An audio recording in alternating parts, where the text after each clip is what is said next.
Démarrer, aujourd'hui, on va fonctionner par un système aussi de conférenciers, mais aussi d'auditeurs qui peuvent poser des questions. C'est-à-dire que vos questions sont les bienvenues. Bien sûr que vous avez, ou sûrement, vous avez des expériences à vouloir raconter, mais l'idée, c'est pas que vous mobilisiez non plus la parole pendant 10 minutes, mais on peut échanger et je suis là pour essayer de répondre à toutes vos questions. On va parler du fameux troisième œil et on va commencer tout de suite par ça. Le troisième œil est lié au sixième sens. Alors déjà ce troisième œil, on l'appelle Ajna, c'est le sixième chakra. Il a la particularité, ou en tout cas il a la vibration de l'indigo, la couleur indigo. Vous voyez ce que c'est l'indigo ? C'est un bleu très très foncé en fait. Il a plusieurs teintes, mais c'est un bleu très très foncé. Souvent je le compare à un ciel étoilé, c'est-à-dire que juste avant la nuit, il y a ce reflet dans le ciel. Il a une fonction très importante puisque en sanskrit, Ajna ou Agnya des fois qui est dit, on prononce très mal nous à l'européenne.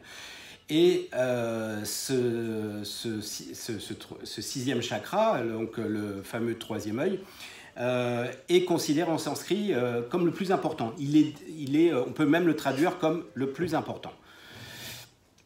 Et de ce fait, le fait qu'il soit important, il est intéressant de le travailler. Alors, tout de suite, j'ouvre cette petite parenthèse très importante, puisque certaines personnes vont vous dire non, non, non, non, il ne faut absolument pas travailler le troisième œil.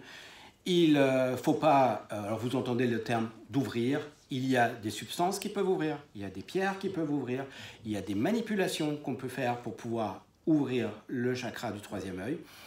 Je suis d'accord avec l'idée que quelqu'un d'extérieur, s'il vient vous imposer l'ouverture du troisième œil, ce n'est pas forcément souhaitable.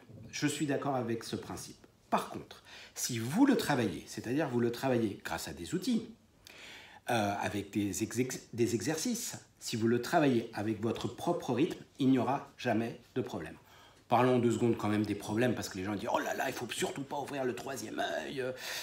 Eh bien, si vraiment quelqu'un force un peu ce troisième œil, quelqu'un d'extérieur, encore une fois, ou avec des substances extérieures, vous risquez d'être à côté un peu de vos pompes. Voilà l'effet que ça fait. Donc, c'est pas agréable, hein, déjà, d'être un peu en décalé, mais pas tellement plus que ça, vraiment. Ce fameux sixième sens, le sixième sens rassemble les 5 autres. Vous connaissez tous les 5 sens. Ça m'est déjà arrivé d'en parler ici, mais là, c'est pas le but aujourd'hui de dire que ça ne s'arrête pas qu'à 5 sens. On a découvert beaucoup d'autres sens, mais restons sur les 5 sens principaux. Donc, la vue se transforme en voyance. L'audition se transforme en clairaudience. Je suis super personne. Le toucher en ressenti. Et puis le goût et l'odorat sont clair-goût, clair-odorat. Ils sont moins présents, mais ça arrive.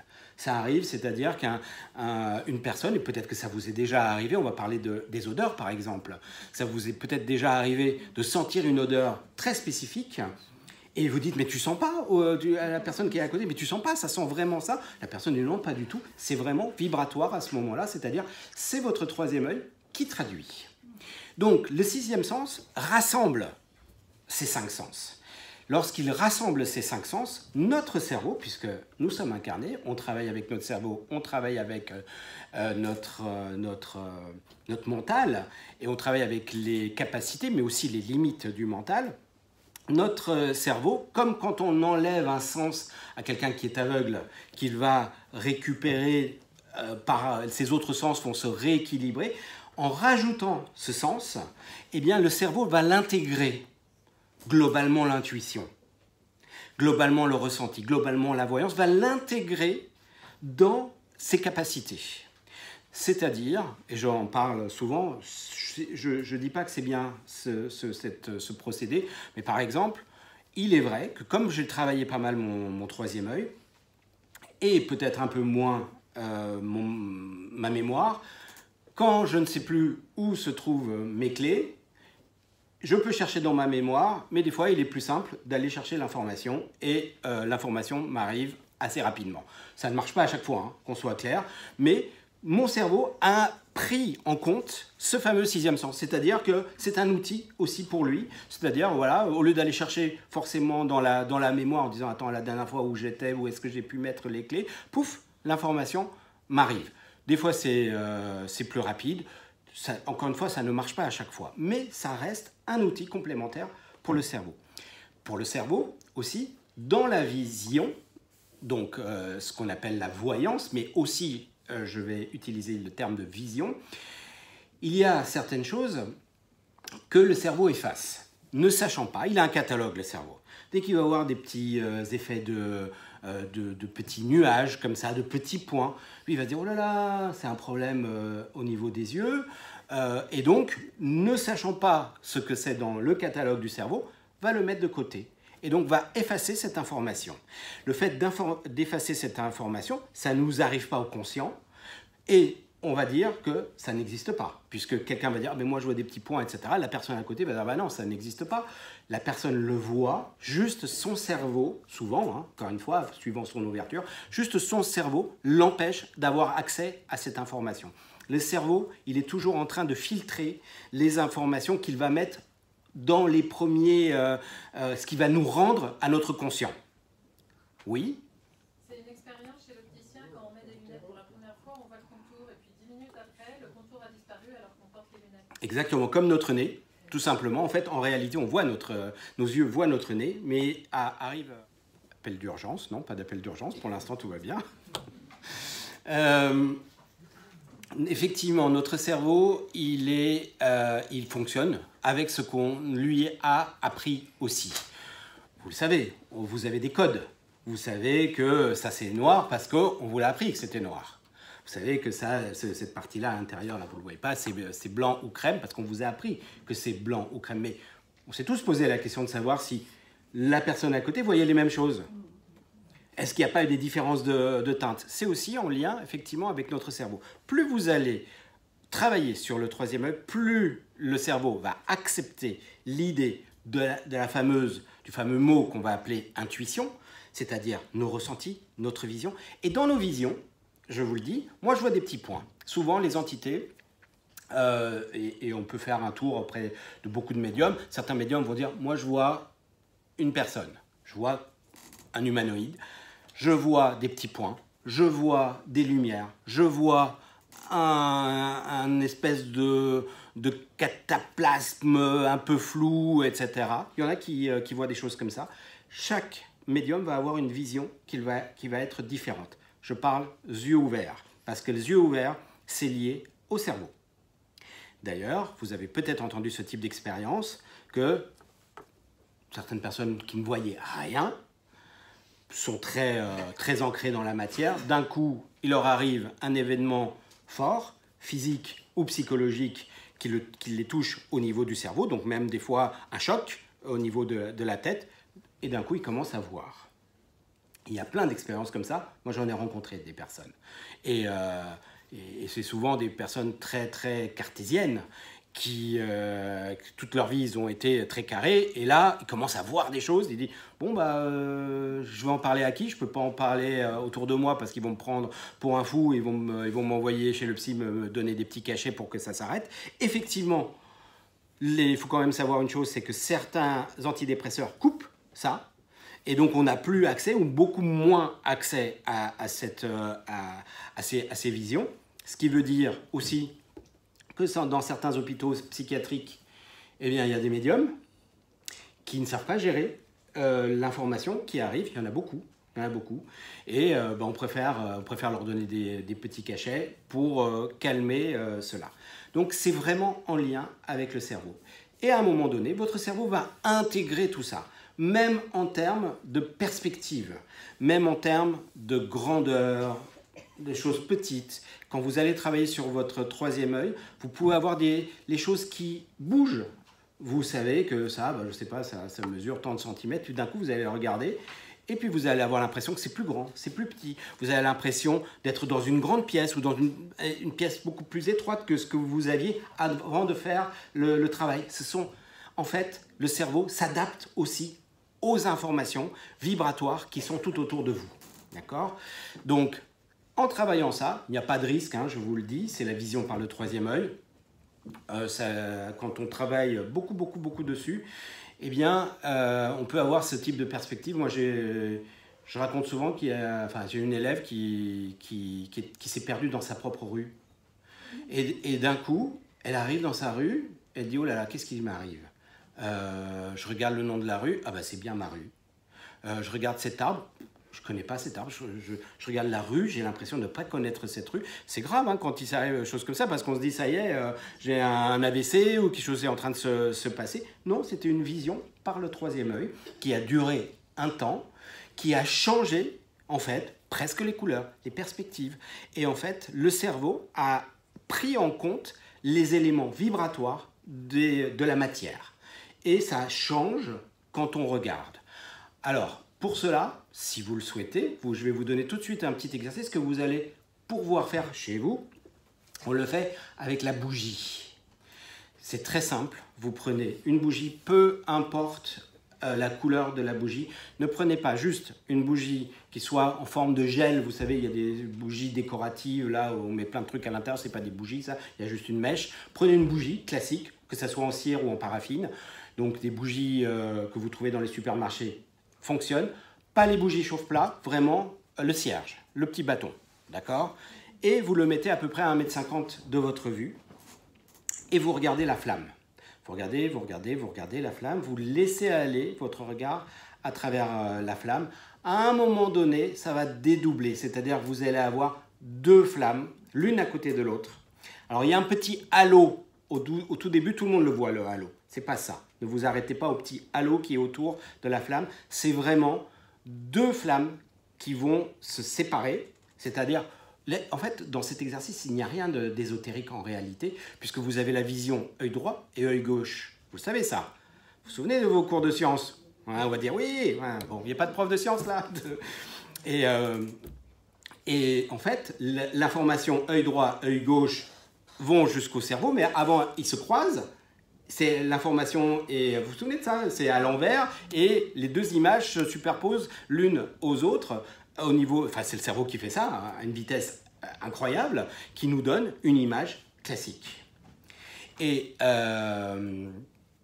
cette image, donc avec la perspective, avec l'idée que vous soyez à l'endroit, est rectifiée par le cerveau. En faisant cet exercice, on va demander au cerveau de nous donner une image œil droit, une image œil gauche en même temps. Un petit peu comme quand on louche. C'est-à-dire que la flamme va vraiment se séparer en deux. D'accord? Donc ça, c'est un exercice que vous pouvez faire.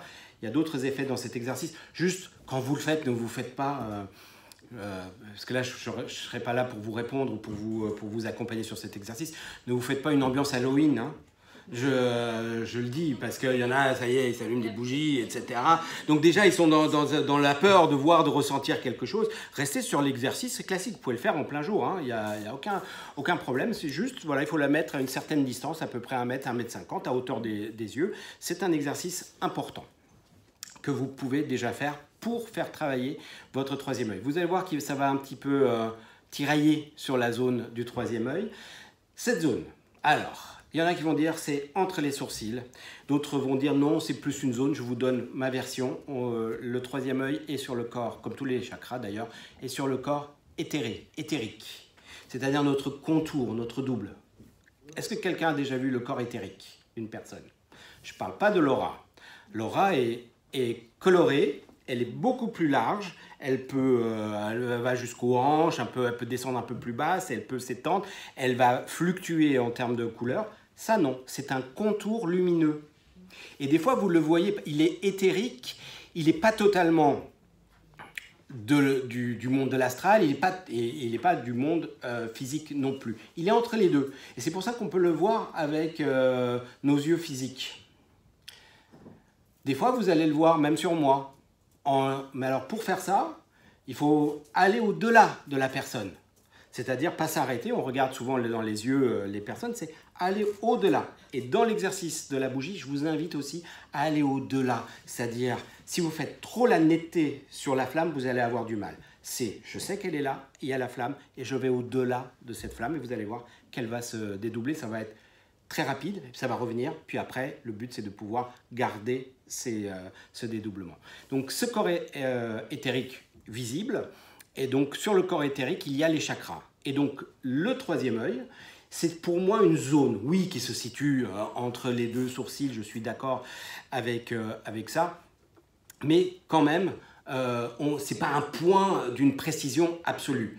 Il a une correspondance avec le physique, avec deux glandes qu'on appelle pituitaire et glande pinéale. Vous avez peut-être entendu parler de ces glandes-là. Ça régule beaucoup de choses. Et notamment l'ocytocine, qui est l'hormone du plaisir, du câlin, etc. Et donc, en travaillant aussi le troisième œil, vous avez des effets sur votre corps physique aussi. Donc, oui, je vous invite à travailler le troisième œil. Non, je vous conseille de pas forcément de prendre des pierres ou des choses ou des substances qui ouvrent tout ça. Faites-le à votre rythme et vous n'aurez aucun problème. Alors, pourquoi ouvrir ce troisième œil? D'abord, si vous ne l'ouvrez pas, vous vous privez de quelque chose. Donc, il y a certaines personnes qui l'ont naturellement. Vous savez tous que certaines personnes ont plus d'intuition que d'autres. Donc, il faut essayer d'être, j'allais dire, on a cette capacité, d'autres l'ont plus développée. À vous de le prendre aussi en compte. À quoi ça vous sert au quotidien? D'abord, ça vous sert au quotidien sur votre corps physique. On va d'abord commencer par soi. Sur votre corps physique. Vous pouvez avoir de l'ordre de l'intuition il y a quelque chose qui ne va pas sur mon corps physique. On peut être alerté sur son corps physique.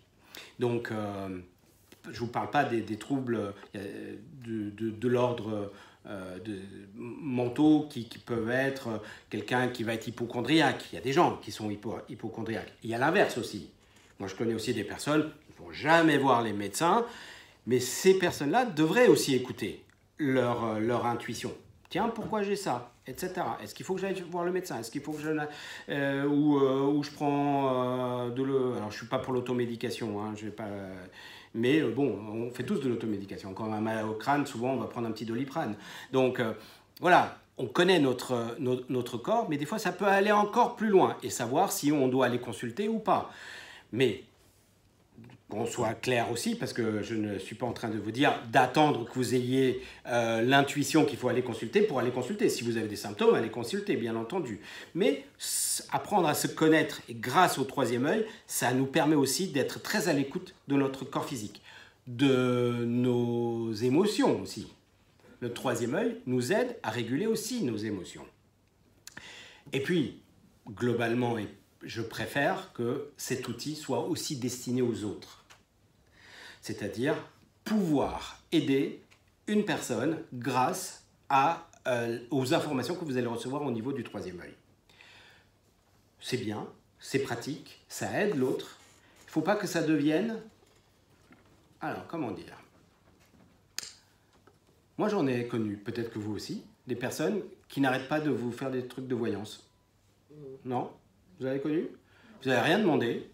Et ils viennent vous voir en disant « Oh là là, toi, tu devrais faire ci. » Ou « Ça va ton mari ça va dans votre couple etc. » Mais bip, mêle-toi de ce qui te regarde.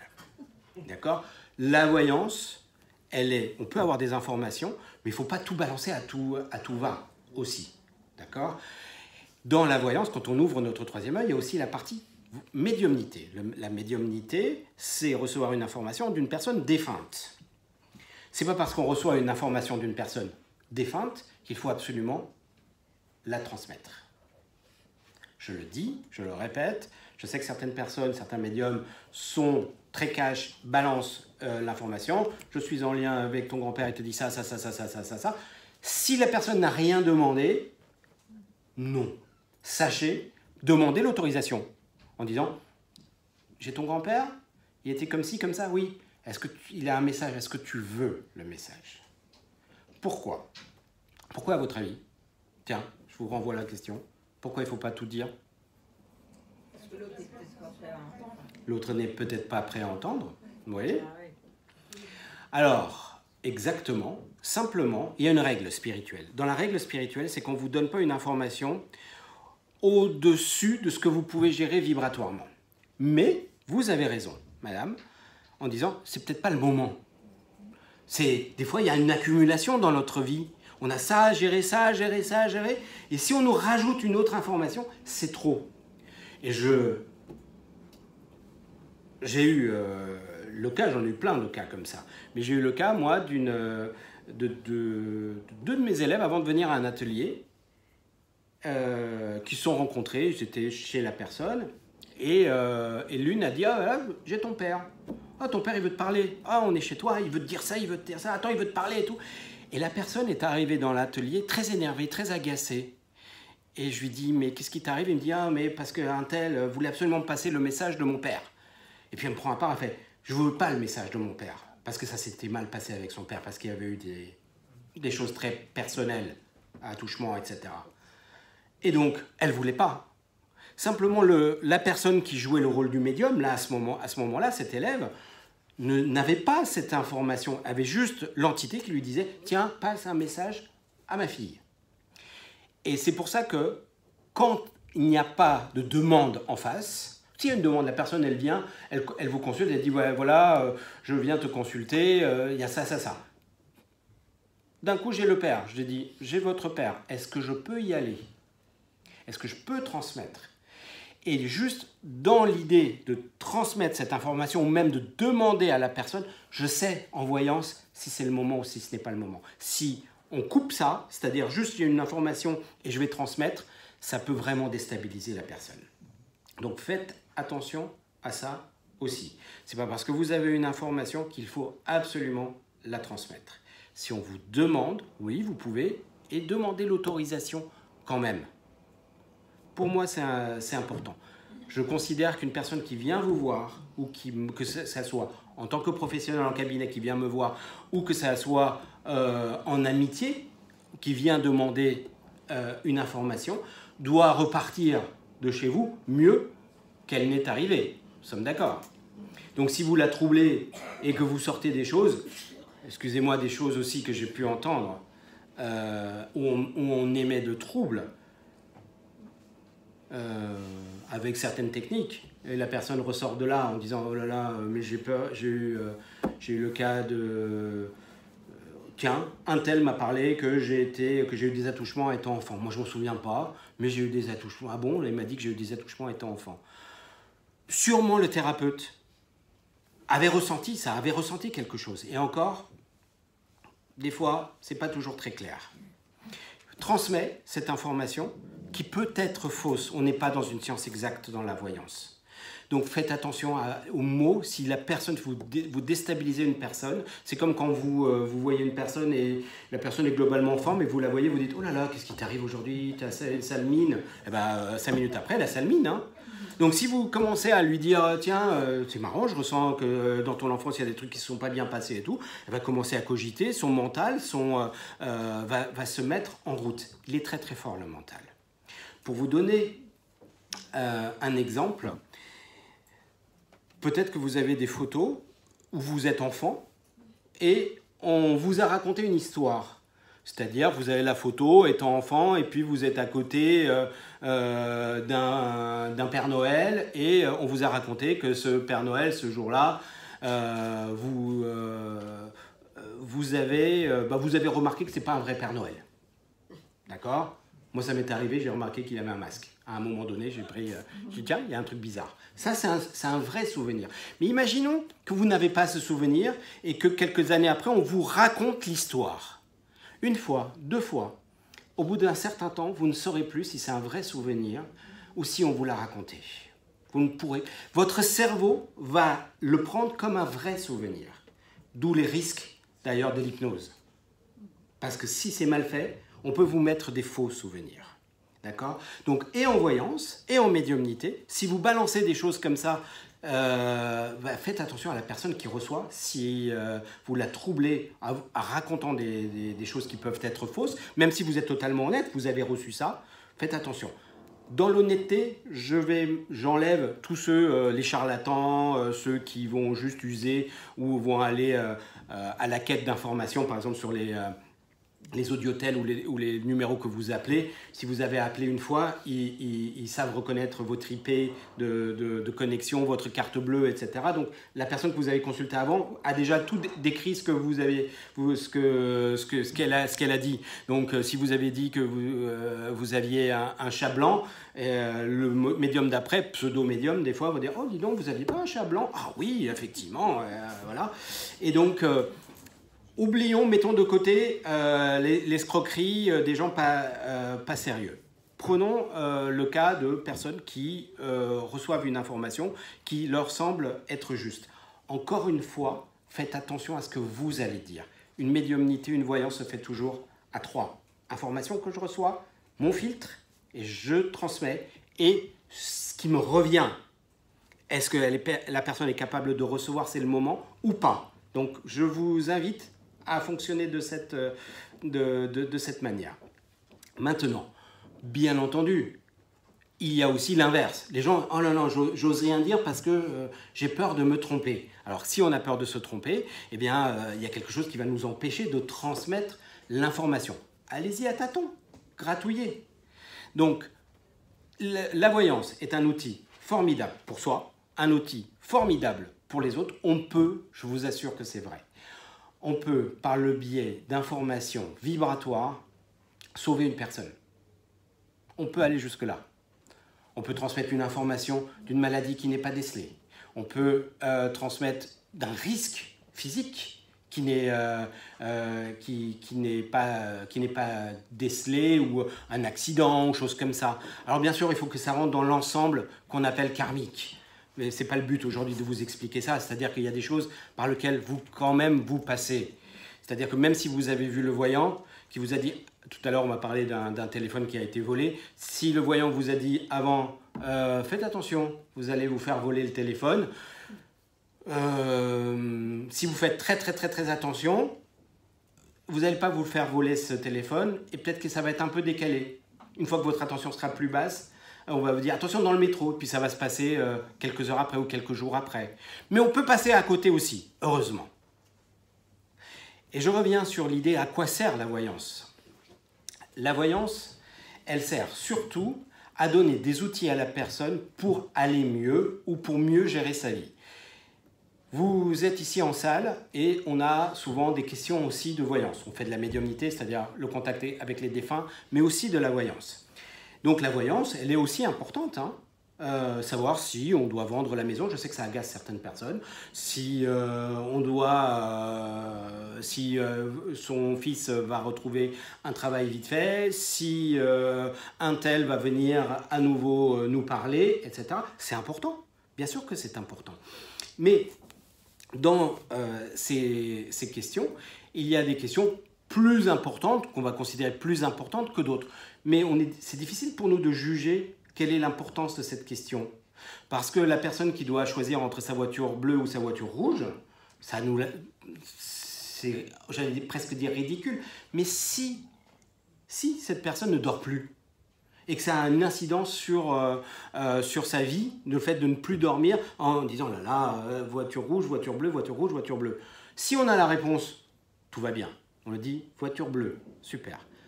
Si ça s'arrête là, tout va bien. Si la personne repart chez elle et en disant « Arabe m'a dit voiture bleue », ah, c'est bien, voiture bleue, hein, c'est bien. Ouais, allez, je vais prendre la voiture bleue. Ah, mais elle est bien la voiture rouge quand même. Ah, c'est bien la voiture rouge. Bon, alors, je vais demander à un autre voyant. Peut-être que les choses ont changé, ont bougé, etc. Alors là, on ne s'en sort plus. Et là, vous êtes la victime d'ailleurs idéale pour les escrocs. Hein. Ah bah oui, là, on va émettre un doute et vous allez revenir, reconsulter, etc. C'est comme ça que gagnent leur argent les audiotels, les trucs que vous faites au téléphone, parce qu'on va émettre un doute. Mais non, si on a l'information, on la. Prenez-la. Et d'ailleurs, petite information complémentaire que je peux vous donner ici, il y a des questions qui reviennent. Vous avez déjà vu certaines personnes qui posent les mêmes questions ici, c'est déjà arrivé. Oui, on peut avoir du détail, mais, il y a un mais. Là-haut, quand ils ont déjà répondu à une question, plus la question est reposée, plus la réponse devient floue. Vous avez remarqué, des fois, on est là, le médium, il dit, oh là là, je sais pas, c'est un truc qui est flou. Vous n'avez pas déjà posé cette question et tout, parce que, en fait, c'est une information vibratoire qui est en train de s'épuiser. Et le médium reste encore plus flou, et ça rend encore plus flou la personne. Testez, vous avez des médiums qui vous correspondent, vous avez votre propre intuition, et il ne faut pas toujours tout tester et tout demander. Nous sommes d'accord avec ça? Hein, je me lève le matin, je vais tirer une carte pour savoir si ma journée sera bonne. Très bien. Si ça s'arrête là, tout va bien. Si à chaque fois que vous allez... alors, je prends un café corsé ou un café au lait? Non mais je vous assure, j'en ai vu des choses comme ça. Là, on arrive dans quelque chose où on ne s'en sort plus. D'accord? Et encore, si la personne tire ses cartes, tout va bien. Si la personne appelle quelqu'un en disant « Tiens, est-ce que je sors là parce que j'ai vu un signe, mon paillasson était un peu bougé, alors... mais là, on arrive dans quelque chose de psychiatrique. D'accord? On est tous d'accord là-dessus, mais moi, je vous dis, j'en ai rencontré. Donc, et certaines personnes ont de l'intuition. Mais après, ça s'embrouille dans la tête. Il faut qu'on soit ancré. L'union d'un voyant ou d'un médium équilibré, il est matière, il est connecté et matière à la fois. Des fois, on peut être que connecté. Ça s'appelle le channeling, être canal. C'est-à-dire des gens qui ont énormément travaillé leur troisième œil d'une certaine manière et qui ne sont plus qu'haut-parleurs. Il y en a de moins en moins dans notre salle, mais il y en a encore. Il y a encore des médiums qui fonctionnent comme ça, c'est-à-dire qui se mettent en route, je donne toutes les informations. C'est là où ça peut être un peu chaotique parce qu'il n'y a pas de filtre. Et donc on donne des informations qui peuvent gêner la personne et certaines personnes d'ailleurs, certains médiums disent non, ne me coupez pas, on balance, mais si vous ne coupez pas, des fois, il y a des choses qui sont mal comprises. Et il faut expliquer certaines choses. Je rappelle souvent cette histoire qui m'est arrivée. Une personne m'appelle en disant « Vous avez dit à mon ami que je vous avais envoyé que son fils allait faire de la prison. » Quand je fais une voyance ou une médiumnité, comme beaucoup, c'est un état de conscience modifié. Vous voyez cet état de conscience modifié, un peu quand on part un peu dans notre rêverie aussi. Ça fait un peu une bulle. D'ailleurs, il y en a certains médiums ici qui évoquent l'idée que tout devient flou. Je vous vois sans faire de la netteté. Je suis ici et connecté à la fois. Je suis ici et connecté à la fois. Et à ce moment-là, mes informations qui me viennent, elles sont filtré, j'ai un filtre et je peux donner les informations au fur et à mesure. Et si je ne suis pas coupé, l'information peut être fausse. À ce moment-là, dans mon expérience, apparemment, la personne ne m'a pas coupé. Je lui ai parlé de son fils qui est apparemment en prison. Elle revient me voir. Mais quand même, une information aussi forte, j'aurais dû m'en souvenir. Je vous dis, on m'efface 80% de la consultation, mais quelques instants après. Je vous assure, quelques instants après. D'ailleurs, c'est une petite parenthèse aussi, c'est un état de conscience modifié, comme je l'ai dit. Et ici, vous venez souvent voir les médiums une fois que la séance est terminée. On fait tous ça. On a envie, en fait, j'ai pas osé vous dire, il y a ci et tout. Mais je vous assure que souvent, des fois, on a coupé. Et on n'est pas connecté tout le temps. Ça nous demande un effort d'aller se reconnecter à la personne pour aller rechercher une information. Je vous assure, hein. Donc, vous voyez souvent des médiums qui n'ont pas envie de répondre parce que je me remets dans cet état de conscience modifié. Donc, quand c'est terminé, je vous assure, essayez de respecter. Alors, bien sûr, il y a des petites précisions qu'on peut avoir, mais voilà. Et je revois cette personne, je lui dis qu'elle revienne me voir. Bien sûr, je ne la fais pas payer si elle est troublée que je lui ai dit que son fils allait faire de la prison. Elle vient me voir 1 an après. Je dis d'abord, madame, vous n'auriez pas dû rester 1 an comme ça. Et je me connecte et je dis, ah oui, votre fils il est comme ça, oui. Effectivement, je vois un univers carcéral. Et à ce moment-là, cette femme, peut-être qu'elle est là, hein, je ne me souviens plus qui est cette personne, mais c'était totalement sincère. Je ne lui en veux absolument pas. Elle me dit, ah mais mon fils, il est expert d'assurance dans les prisons. Et notamment dans les prisons. Je dis, mais madame, mais c'était ça quand je le voyais en prison. Et elle n'avait pas fait le lien. Elle a entendu, je le vois en prison. Et elle n'a pas osé me couper à ce moment-là. Et donc, elle est restée en disant, oh là là, mon fils va faire de la prison, mon fils va faire de la prison. Vous voyez comment c'est pas une erreur d'interprétation de ma part. J'aurais dû faire attention de bien être à l'écoute de la personne qui était en face de moi, qui sûrement à ce moment-là était en panique. Mais sûrement, je ne m'en souviens pas, sûrement qu'à ce moment-là, j'avais les yeux clos, où j'étais justement en train de redonner une information qu'on me donnait un peu sous forme de channeling ou une entité. Et je n'ai pas fait attention à la personne, comme quoi elle a mal reçu ce message. Elle a mal compris ce message. Donc il y a des erreurs d'interprétation du médium, ça c'est certain, notre troisième œil peut se planter, et des erreurs de compréhension aussi de la personne qui nous consulte. Alors, les erreurs d'interprétation. Vous avez déjà vu des duos ici en médiumnité. En fait, on n'a pas exactement la même vision. Un médium à un autre, il n'a pas exactement la même vision. Il va, suivant sa sensibilité, suivant sa connaissance, suivant sa connaissance aussi intellectuelle et ses souvenirs, va prendre, je sais pas, il y en a un qui va parler de musique et qui va axer surtout sur la qualité, que comme quoi la personne était une artiste, elle faisait de la musique, et l'autre va dire plus sur le physique, par exemple, va dire ah bah cette personne était habillée comme ci, comme ça. Sur l'instant, alors si on gratouille un peu, on peut avoir les mêmes infos, mais on n'aura pas exactement les mêmes images. Si on compare, on n'a pas exactement les mêmes images, parce que c'est de la traduction vibratoire par notre troisième œil. D'où l'intérêt, encore une fois, de travailler notre troisième œil. Plus vous allez exercer votre troisième œil, plus les images vont être fluides. Mais certains médiums vont être plus auditives. Il y en a qui vont dire, tiens, la personne me dit que...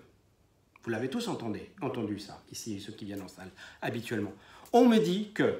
Alors, le on me dit, je vous donne un petit secret. Des fois... c'est pas l'entité qui parle. On a bifurqué, on est en voyance, c'est un guide. On me dit, on ne dit pas tiens j'ai changé, c'est pas votre grand. Alors vous pouvez poser la question, on dit c'est ma grand-mère qui parle là, etc. Pourquoi? Parce que l'entité avec laquelle on est connecté, gentille grand-mère, super, elle était sympa, mais peut-être qu'elle n'avait pas connaissance sur tout. Souvent, elle n'a pas connaissance sur tout. Donc des fois, on préfère bifurquer avec nos guides ou en voyance pour pouvoir vous aider mieux. La médiumnité, vous avez tous ici entendu ou vu des expériences très spectaculaires avec des médiums qui transmettent un message exceptionnel et qui a une vraie importance. Et des fois, il n'y a pas une grande importance. C'est quand même sympa de savoir que la grand-mère adorait faire des tartes aux prunes et qu'elle adorait le parfum jasmin, etc. C'est génial. La personne va dire « Ouais, je reconnais exactement, c'est mes souvenirs, c'est bien ma grand-mère. » C'est émotionnellement très fort. Et en plus, on joue, j'allais dire, notre rôle de prouver la survivance de l'âme. D'accord? Mais des fois, il n'y a pas plus comme message derrière, à part rappeler ses souvenirs. Et la personne me dit, au fait, qu'est-ce qu'elle pense de mon nouveau travail? Mais la grand-mère, rien à cirer du nouveau travail, elle n'a même pas conscience que vous avez un nouveau travail. Et nous, on va dire, on me dit que... Et là, vous pensez que c'est toujours votre grand-mère qui parle. Et souvent, on bifurque. Parce à ce moment-là, je n'aurai pas de réponse de la grand-mère. Vous comprenez ça? Là, une personne, une entité part avec sa connaissance et son ignorance. Elle a une possibilité sur l'instant d'ouvrir un peu plus son champ de connaissance, sur l'instant, je dis bien sur l'instant, d'être à l'écoute de ce que vous dites, mais après ça se refermera quand elle repartira là où elle est très bien.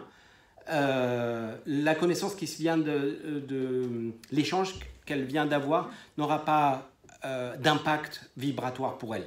Elle est déjà dégagée. Je parle des entités déjà dégagées, qui sont sur leur plan. D'accord?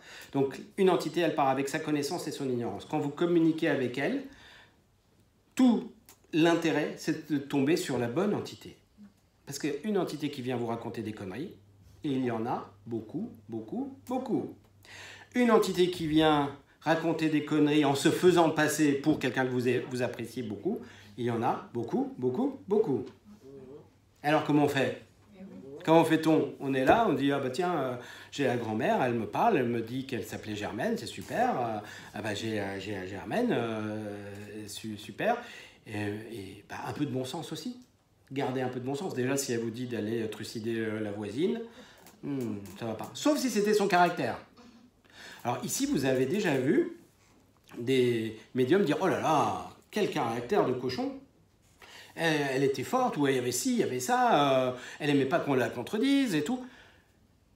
C'est génial, parce que en fait, en réalité, c'est comme ça que vous reconnaissez la personne.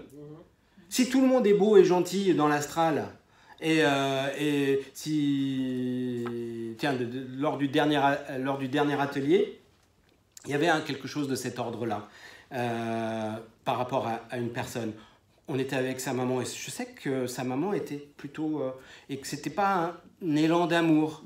Et si d'un coup l'entité dit « Oh, bah, j'aime ma fille, j'ai un élan d'amour », la personne ici va faire « Ouais, bof, c'est pas vraiment ma maman ».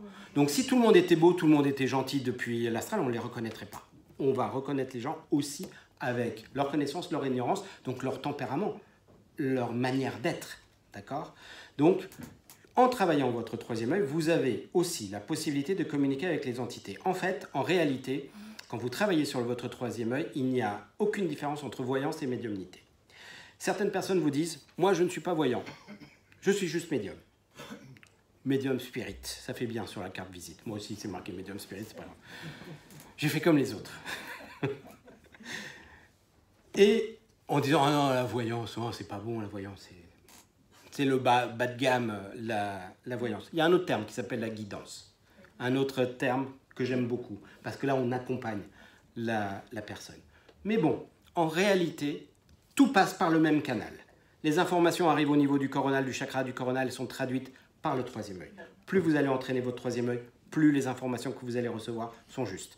Donc quelqu'un qui vient me dire « Non, moi je ne suis pas médium, je suis voyant » ou « Moi je ne suis pas voyant, je suis médium » ou « Non, moi je suis que je ne fais que de la guidance », ok, c'est bon, c'est des termes. L'information passe par le même canal, de toute façon. On peut être plus à l'aise, comme certains voyants ou médiums qui sont plus à l'aise sur la vision et d'autres sur l'audition. On peut avoir des facilités vis-à-vis de capacité que vous avez, mais c'est tout. Donc ça ne cloisonne pas, sachez-le. Après, il y a certains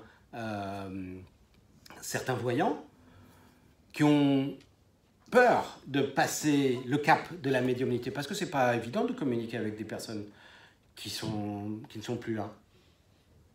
Encore, la voyance, ça passe.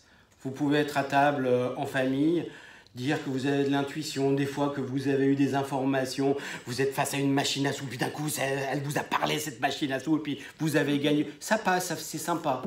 Si vous dites « je communique avec des personnes décédées », là, on va vous regarder bizarrement.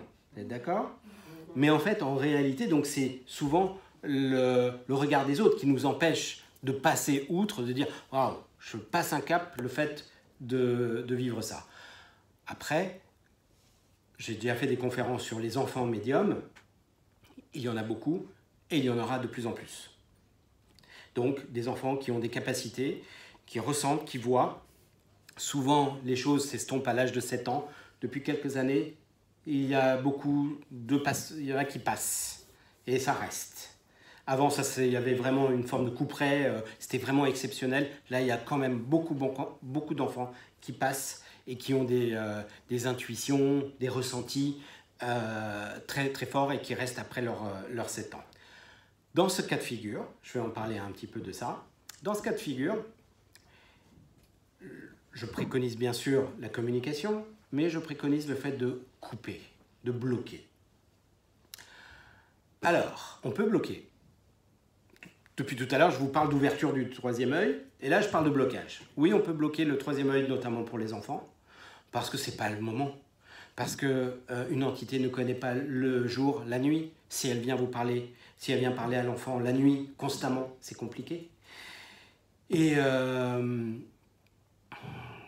c'est difficile parce qu'on s'aperçoit très vite qu'on n'est pas comme les autres camarades. On voit des choses, on ressent des choses, on sait des choses. Même sur les professeurs. Compliqué. Donc, à ce moment-là, moi je préconise de fermer. Il y a aussi il y en a qui le ferment par eux-mêmes. C'est-à-dire, il se passe un événement, il s'est passé quelque chose. J'ai dit quelque chose à la maîtresse elle est devenue toute blanche, elle m'a regardé avec les grands yeux. Choc émotionnel pour moi. J'ai été trop loin, donc je ferme. Et je retrouve souvent ces personnes à l'âge adulte en disant, il s'est passé quelque chose, ça a fermé, j'aimerais bien retrouver ça. Je vois bien que ça toque à la porte, mais j'aimerais retrouver ça. Oui. Et puis si c'est fermé par une personne, par un médium, bah on réouvre aussi. Ça se réouvre facilement. Je tiens à le dire. Effectivement, pour les enfants, on n'est pas encore prêt, hein, qu'on soit clair. L'éducation nationale n'est pas encore prête à ça. Pourtant, il y en a beaucoup qu'on va dire oh, troubles de l'attention, TDI, TDA, dissociation, 10 machin, 10... voilà. Alors, comment on fait pour couper en général, c'est une demande forte intérieure. Et des fois, pour les enfants, par exemple, avec les entités, c'est « je ne veux pas ». Vraiment, c'est de l'affirmation. Je veux pas de ça. Non, c'est vraiment de la force de l'affirmation. On a... Oui, l'enfant le manifeste, oui, intérieurement. Après, un médium peut aider à ça. Un médium peut aider à ça. Et à l'âge adulte, c'est différent. Quand quelqu'un vient de dire « oh, je suis embêté par une entité », je dis « oups ». Mais peut-être qu'elle est là pour que tu l'aides. Oui, mais ça me gêne. Oui, mais tu es adulte. Et donc là, je lui dis, non, au contraire, si elle vient te voir, il y a peut-être une raison. Oui, il y a des entités qui tirent vers le bas, je suis d'accord avec ça. D'ailleurs, je vais faire une conférence au mois de janvier, vraiment liée à ça. Sur les blocages, sur les entités gênantes, sur le mauvais œil, parce qu'il y en a beaucoup. Et encore plus dans les périodes où le monde ne va pas bien. Parce que chacun pour soi, le côté... et donc on aime bien écraser les autres, on aime bien... voilà. Et puis la peur fait chuter le taux vibratoire. Quand on chute de taux vibratoire, eh bien, on ouvre une grande porte à ce type d'entités qui ne sont pas... Alors, j'ai entendu maléfiques, etc. C'est souvent des entités qui veulent s'amuser, plaisantins. Mais c'est gênant quand même, parce qu'ils viennent vous raconter des grosses conneries, hein. Ah bah oui, ils y vont à fond, hein, souvent. Donc ça, je vous ai évoqué quelque chose, l'idée de la peur. Tout à l'heure, quand je vous ai parlé de l'exercice en vous disant ne vous faites pas une ambiance Halloween, c'est pour pas faire chuter votre taux vibratoire, pour pas que vous soyez dans la peur. Parce que si vous êtes dans la peur, vous ouvrez, encore une fois, une porte à des entités qui vont vraiment venir vous raconter n'importe quoi. On y croit, hein.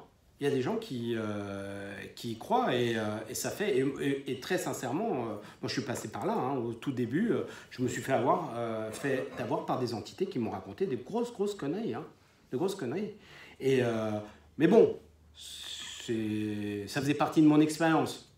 Je recevais quelque chose et les gens le voyaient aussi. Moi, je ne vais pas rentrer dans le détail, mais j'ai commencé avec le côté spiritisme, moi. Donc le verre qui bouge, qui fait des messages. J'ai eu beaucoup de grosses conneries, mais c'est pas ça qui m'intéressait. C'est le fait que les autres voient le verre bouger. Pourquoi ça me rassurait de me dire que je n'étais pas complètement cinglé, hein, très sincèrement, hein, parce que j'entendais des choses. Quand je voyais que les autres assistaient aussi à ce type d'expérience, bon bah super, c'est pas que dans ma tête. Donc, mais j'ai commencé avec ça, mais je vous dis, j'ai eu, avec le spiritisme, on a beaucoup de grosses conneries. Avec le Ouija, c'est la même chose, hein. La petite tablette personnelle pour pouvoir connecter avec une entité. On peut vraiment connecter avec des entités de bas astral qui vont faire de l'usurpation régulière. L'écriture automatique est aussi comme ça. Je sais qu'il y a des ateliers avec Michel Blivet. Michel Blivet est vraiment quelqu'un d'extraordinaire. Toutefois, il y a quand même le risque. Pour moi, c'est mon avis. Avec l'écriture automatique, au départ, on a la grand-mère, elle nous donne plein d'infos. La fois d'après, on se dit, ah, c'était sympa, la dernière fois, j'ai eu ma grand-mère, donc c'est très bien qu'elle revienne et tout. Donc, on crée quelque chose. Une entité vient s'engouffrer là-dedans et va dire, coucou, je suis la grand-mère. C'est le méchant loup, comme le grand méchant loup. Donc, et elle va venir raconter des conneries. D'accord ? Et nous, on va se dire, comme la première fois que ça a marché, on va y croire, et puis on va se dire, mais c'est quoi ce message et tout. Un peu de bon sens. Le bon sens n'a jamais fait de mal à personne. Même dans cette catégorie de la parapsychologie, un peu de bon sens aussi. D'accord ? Quand les gens viennent me dire, tiens, je suis en... Bon, actuellement, il y a des fous furieux dans notre monde. Ils peuvent tuer au nom de Dieu, en disant, Dieu m'a parlé, il faut que j'aille tuer telle personne. Bon, alors rectifie quelque chose parce que non, c'est pas possible. D'accord ? Donc... mais bon, là, c'est juste des cinglés. Mais comme ils ont un taux vibratoire à ce moment-là bas enfin, ça peut être ou un problème psychiatrique, l'entité s'engouffre parfaitement et va essayer de mener ces gens-là. Hein. On est dans un monde un peu étrange, vous l'avez remarqué. On est là, ici, pour parler de bienveillance, etc., et de plaisir, d'aider les autres. Il y a des gens qui font des adorations au diable et tout. Hein. Donc voilà, ça existe aussi. Nous, dans notre vision, on se dit, mais ils sont complètement cinglés. Ouais, oui, ils sont complètement cinglés. Il y a des cinglés sur Terre. Voilà.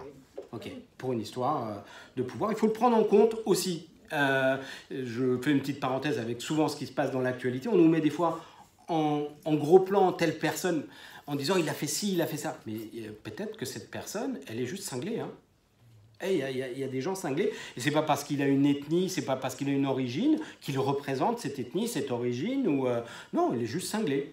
Parmi on a des fanatiques partout. Voilà. Donc, et il y en a toujours eu, il y en aura tout le temps. Et d'ailleurs, on a, en France, en tout cas, je peux parler juste de la France, on a un vrai problème avec la psychiatrie. Hein. Il y a beaucoup de gens qui sont à l'extérieur. Il n'y a pas de place. C'est une réalité. Donc, et ces gens-là qui ressentent, qui voient des choses, etc., des fois se rapprochent de ce monde-là, de ce monde du contact avec les entités. Et viennent raconter n'importe quoi aussi. Hein. Donc, faites attention à tout ça. Le bon sens est quelque chose d'utile. Alors, de quoi je peux encore parler? Parce que sur le troisième œil, je peux parler de beaucoup de choses. Ah tiens, je vais vous parler d'un mudra.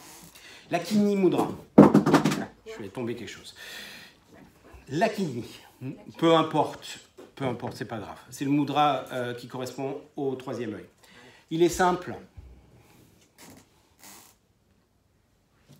Comme ça. Donc, il n'y a pas trop de pression. C'est juste le bout des doigts qui se touche. Donc, en direction du haut. D'accord ? Et vous le posez au niveau du chakra du cœur ou un petit peu plus bas. Ou ça peut être plexus. D'accord ? Ça, vous pouvez aussi, quand vous avez à vous centrer, travailler sur ce mudra. Ok ? Voilà. Vous savez, les mudras, une position d'une autre, posée, pas posée, vers l'avant, vers le haut, ça change. Donc vraiment, il est très simple celui-là. Et voilà, exactement, vous le faites pour beaucoup, vous le faites très très bien. Donc, quand vous essayez de travailler votre troisième œil, vous pouvez le faire, ce mudra. Il y a un autre élément que vous pouvez avoir également, c'est le son intérieur. C'est un son continu qui ressemblent à des acouphènes, qui ne sont pas des acouphènes. Ce son-là, je vous invite à vous faire ami avec. Il est très important, c'est le support de clairaudience. Très, très important. Donc, il va venir, et des fois, il est beaucoup plus marqué, c'est pas un son extérieur. Ça ressemble à un sifflement, ça ressemble à, comme des fois, les prises électriques, on entend les bzzz comme ça. Ça peut ressembler, pour certains, il l'évoque comme des grillons au loin. Voilà, ça peut faire ça. Ce son-là, il est très important et des fois, il passe d'une oreille à l'autre. Ce n'est pas un son physique, de toute façon. Il n'est pas physique. Ce son-là, c'est le support de clairaudience. En plus, il a une autre fonctions, notamment dans la méditation. Et comme dans la méditation, on travaille également sur le troisième œil, eh bien, je vous invite vraiment à faire ami avec ce son. Alors, qu'est-ce qu'on peut... de quoi puis-je parler encore? Est-ce que vous avez des questions, déjà? Oui, madame. Alors, s'il vous plaît, comment peut-on expliquer le fait que quand je suis dans une église, que je fais brûler de votive, j'y vais... Quand je suis dans une église, comment expliquer que cette fameuse flamme que vous expliquiez, je la vois d'office à chaque fois double? Vous la voyez d'office à chaque fois double parce que vous vous mettez dans un état où vous êtes programmé, ça. C'est vous qui vous l'êtes programmé. Donc vous pouvez très bien voir ce dédoublement de cette flamme chez vous, tranquillement. C'est un conditionnement que vous avez fait. C'est que quand je suis dans une église, oui. À la maison. Eh ben, essayez à la maison, vous allez réussir à la maison. Juste dans l'église, vous vous sentez porté où il y a un conditionnement. C'est un peu comme en méditation.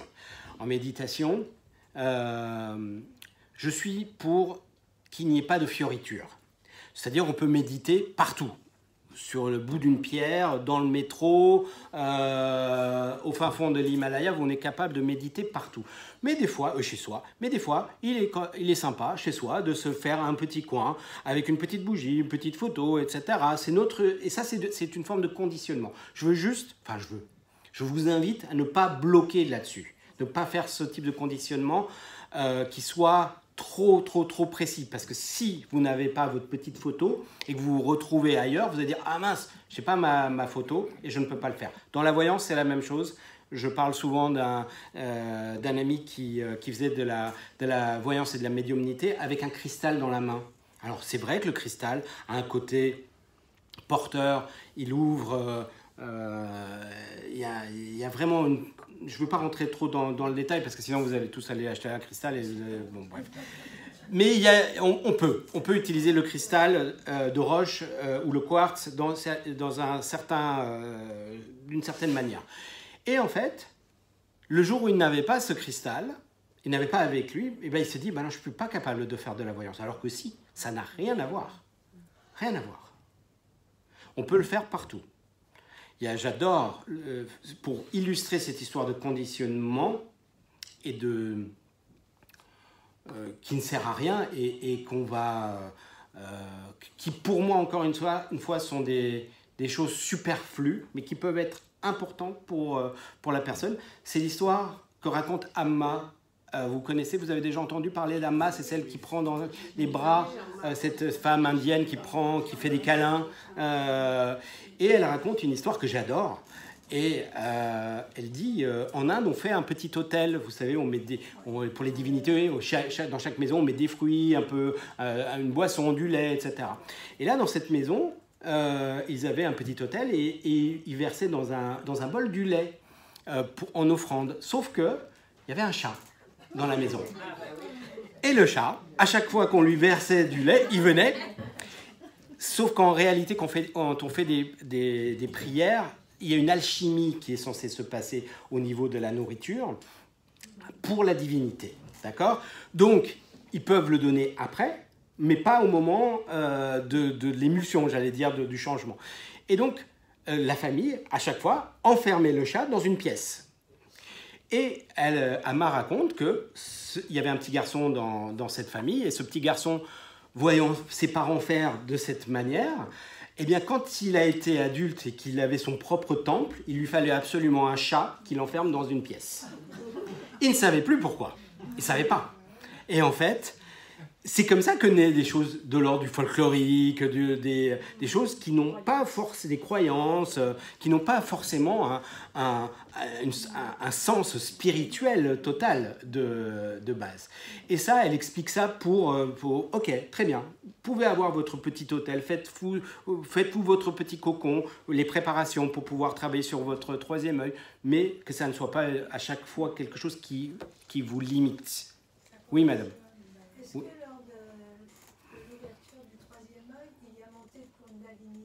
Pas toujours, non. Non.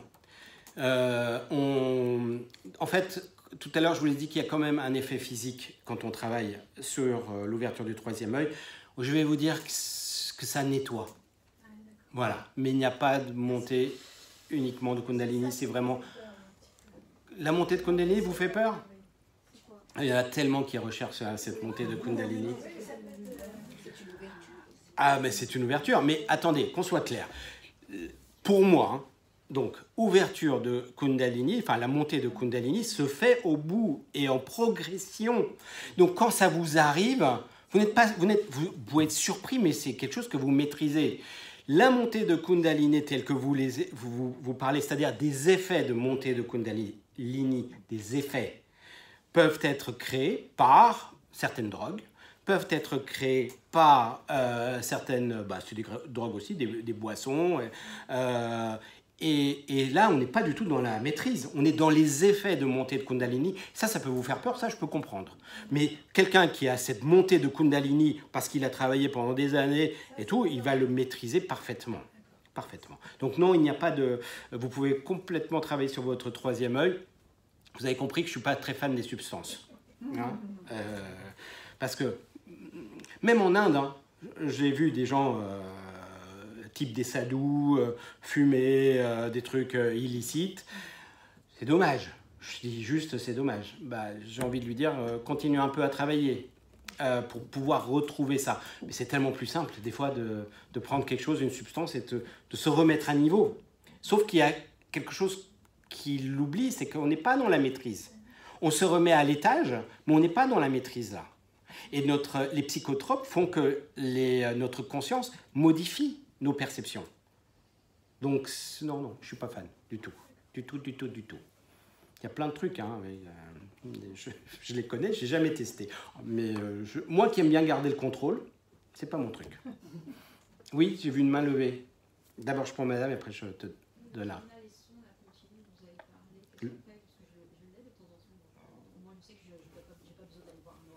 Exact, ouais.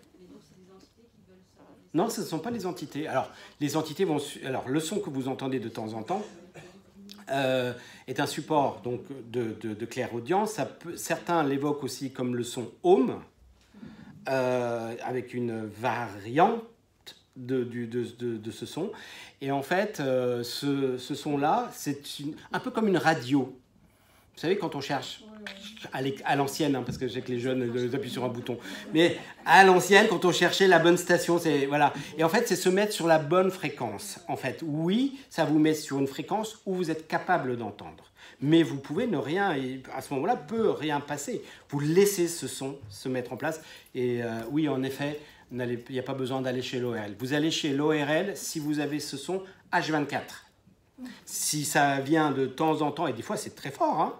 Il y a des lieux aussi qui sont beaucoup plus marqués vis-à-vis de ce son-là, mais laissez-le vous emporter, ce son, vraiment. Et si on a juste dans une oreille, un coup à droite, un coup à gauche? Si vous l'avez dans une oreille, un coup à droite, un coup à gauche, c'est normal. Parce que quand on était enfant, on nous disait « Ah, il y a quelqu'un qui veut Non, dire là. non, ce n'est pas la même chose. Quand on est enfant, Voilà, c'est le son qui monte et qui redescend, qui fait... Et quand on est enfant, on nous disait, il y a quelqu'un qui pense à toi. Ou, ça, c'est un autre son. Il monte et il descend. Voilà. D'accord? Ça, moi, j'appelle ça le son de l'attention. C'est-à-dire attirer votre attention. Mais le son, l'autre, il est continu. Si on met sa conscience dessus, il est continu. Mais on peut l'avoir encore en tant qu'adulte. Ah, bien sûr. On le son qui monte et qui descend, bien sûr. Ou des fois, vous avez l'impression que l'oreille se bouche.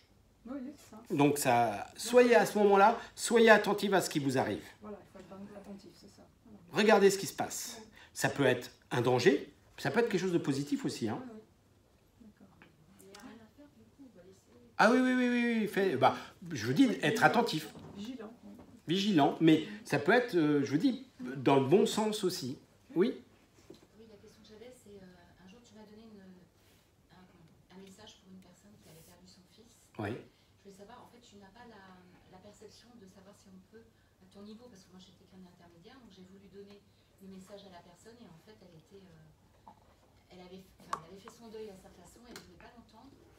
Donc, mais j'ai pas forcé, mais je voulais savoir si toi tu sais si on peut dire ou pas le message ou pas. Non, parce que c'est l'entité qui parle. Alors, des fois, effectivement, il ne faut pas transmettre ce message, parce que mais l'entité a envie de passer ce message. Et en face, la personne n'est pas prête, ou c'est pas vous. Elle préfère avoir un signe, ou chose comme ça. C'est peut-être pas des mots, parce qu'elle a fait un deuil. Et puis ça remet beaucoup de choses en question aussi. Vous vous rendez compte de ce qu'on est en train de faire, d'une certaine manière? Elle était bouleversée parce qu'en fait, elle avait des détails qu'elle avait cherchés 10 ans avant. Mais bien sûr, on les... Elle n'avait pas envie de refaire des investigations dans la forêt, je ne sais plus quoi, là, que tu m'avais décrit. Tu sais, où le fils qui était bloqué, là, qui était... Ah, je me souviens pas, mais je me souviens rarement des messages, mais... Elle en a pleuré, elle en était... En fait, j'aurais dû lui demander si elle était prête, elle m'a dit je veux bien, mais en fait, ça lui a pas rendu service, on va dire. Ah ben oui, c'est pour ça que je l'ai dit tout à l'heure, donc il faut savoir si ça rend service. Mais peut-être quand même le fait d'avoir transmis, si elle ne l'a pas entendu sur l'instant, elle s'est fait... Oh, il y a quand même une ouverture qui se fait. Bien sûr, je le répète, le but de communiquer avec des entités, ce n'est pas empêcher le deuil. Au contraire, parce qu'il y en a certains qui nous reprochent ça. Il dit, ah oui, mais bon, en faisant ça, vous empêchez le deuil. Non, non, non, pas du tout, on n'empêche pas le deuil. On aide la personne à mieux gérer le deuil. Et surtout, aussi, même si je mets en priorité les personnes physiques, la personne que j'ai en face de moi, je peux aussi aider une entité qui veut des fois peut-être passer un message, qui perçoit quelque chose, qui est parti avec un message. Donc c'est très très important de passer ce message. Je lui ai dit, c'était pour moi, je le prends aussi comme un message d'adieu, en fait, qu'il est vraiment pas... Enfin, on ne peut pas faire le deuil de quelqu'un, on ne sait pas, qui est là pour le coup, elle avait la réponse à ça, quoi. Il était disparu, c'est ça? C'était un disparu, ah oui. Ouais. Ah bah tiens, en parlant des disparus, j'en ai parlé. Ceux qui étaient là à l'atelier de la fois où j'ai fait l'atelier, il y avait des gens qui étaient là à l'atelier que j'ai... On a eu un navigateur, vous vous souvenez? On a eu un navigateur.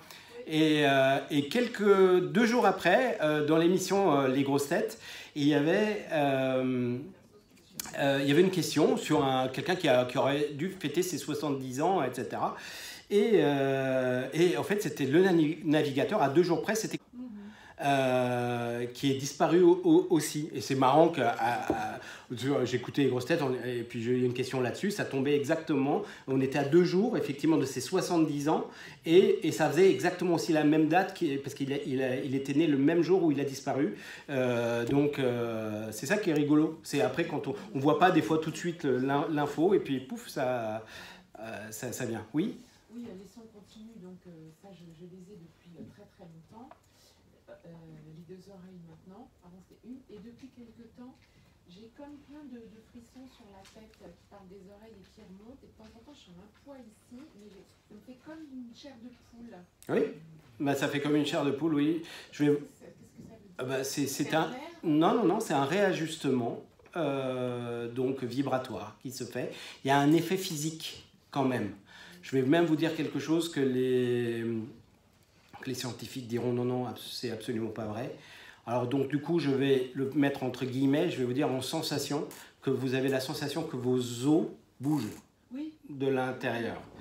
Donc oui, il y en a beaucoup qui vivent ça, comme si pour écarter le canal, ou on a cette sensation. Alors je ne sais pas si c'est une vérité, mais moi j'ai vu des choses bizarres, physiques. Même au niveau des bassins, etc. Quand on... Oui. Alors vous savez qu'on a comme les petits pigeons voyageurs, là, l'hématite, qui est très très faible chez nous, qui correspond aussi à notre troisième œil, hein, qui aide les pigeons voyageurs à retrouver le nord. Donc on a, c'est aussi une correspondance qu'on a, et certaines personnes qui travaillent vraiment là-dessus peuvent avoir un petit peu comme, quand on appuie dessus, ça fait un petit peu comme un écrasement de sable. Vous savez, des fois, vous pouvez avoir ça. Bon, pour ceux qui l'ont, tant mieux. Voilà. Et une dernière question, après je...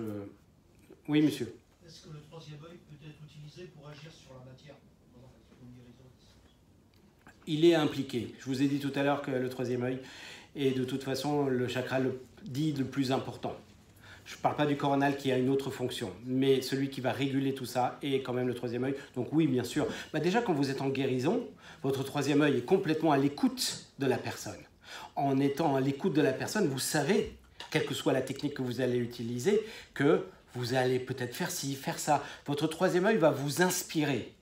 Même pour quelqu'un qui n'est même pas qui est en guérison médicale, un kiné par exemple. moi j'en ai, hein, des gens qui travaillent, vont naturellement aller vers une zone qui fait pas forcément mal pour la personne.